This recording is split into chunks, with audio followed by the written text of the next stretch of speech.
Hello everybody, it's Tom and we're talking about an Amazon device today. Yeah, it's weird.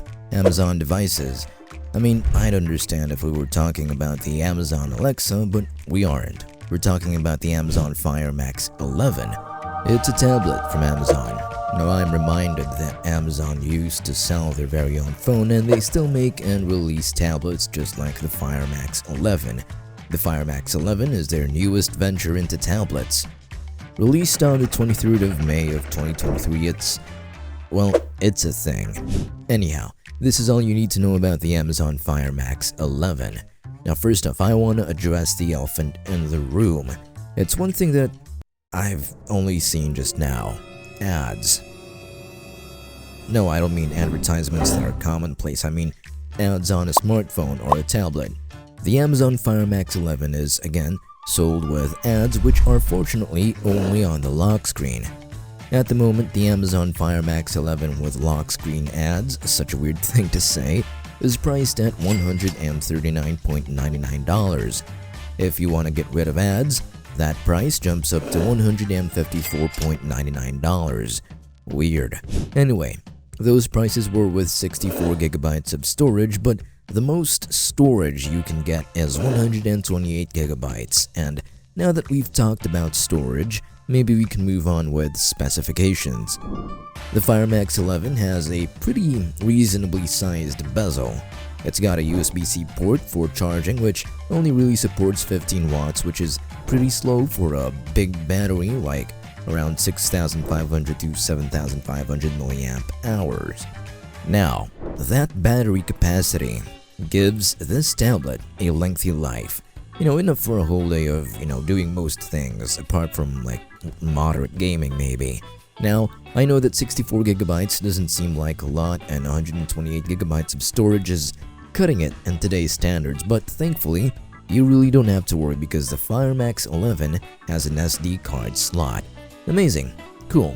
Expandable storage, as it always should be. There is, however, no support for SIM cards, so don't expect to be able to call or use a data connection with this tablet. It has a fingerprint reader on the power button, and that power button along with the volume buttons are located next to the USB-C port. It's a bit of a strange location to put those buttons, but if that's what the design team thinks is the best, then it is the best. Now the Fire Max 11 is an Android device, but it's not really the same as most other Android devices. It uses a Fire OS skin, just like how Samsung uses an Android skin named One UI, or Xiaomi using MIUI, all that stuff. Anyway, Fire OS does not have Google Play Store. It doesn't have the usual apps that you'd see on an Android smartphone or tablet like Gmail or Gmaps and all that stuff, but you still can download apps. It just doesn't have the same features as the usual Android skins, but it's still practically an Android device. Now, onto the display.